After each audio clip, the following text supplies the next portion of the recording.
కుబేరలక్ష్మి కటాక్షంతో అందరి ఇంట్లో బంగారం వజ్రం వెండి నిండా. లలిత అక్షయ తృతీయ బంగారు నగలకు తరుగులో 1% తగ్గింపు, వజ్రాభరణాలు క్యారెట్కు 5,000 తగ్గింపు. తదుపరిగా కుంభరాశి గురించి వివరించండి.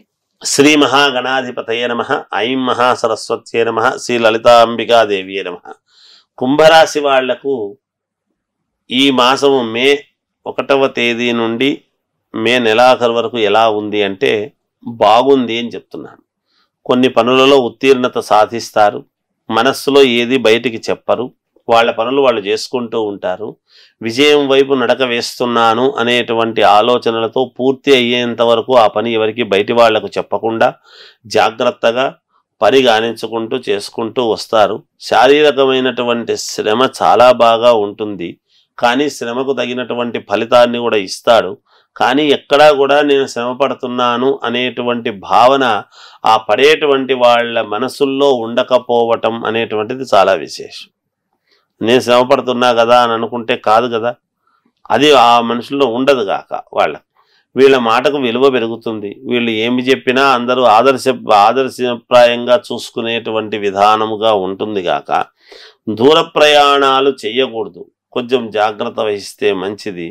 వీళ్ళు ఇబ్బంది లేకుండా. కుంభరాశి వాళ్ళది ఎట్లా అంటే ఉద్యోగాలు చేస్తూ ఉండేటువంటి చోట పై అధికారులతోనూ లేదా పక్కన కొలీగ్స్తోనూ ప్రశంసలు అందుకోవటం అనేటువంటిది జరుగుతుంది. శత్రువులు కూడా మిత్రులుగా మారటం అనేటువంటిది వీళ్ళ యొక్క ఇది ఖచ్చితంగా ఆ దశకు తీసుకొస్తారు. వీళ్ళు తెచ్చుకుంటారు. అలాగే విద్యార్థులకు తగినటువంటి ఫలితం తప్పకుండా జరిగి తీరుతుంది గాక. ఎటువంటి ఇబ్బంది ఉండదు. అలాగే భూముల క్రయ విక్రయాలలో మంచి లాభాలు రావడం అనేటువంటిది జరుగుతుంది.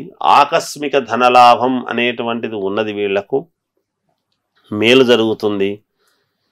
ఇక అరుదైనటువంటి ఆహ్వానాలు, సన్మానాలు పొందటం, ప్రశంసలు పొందటము ఇలాంటివన్నీ కూడా జరుగుతాయి గాక.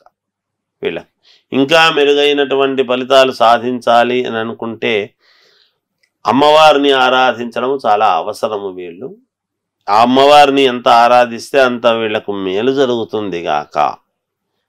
ఇది వీళ్ళ యొక్క ఇది. ధన్యవాదాలు.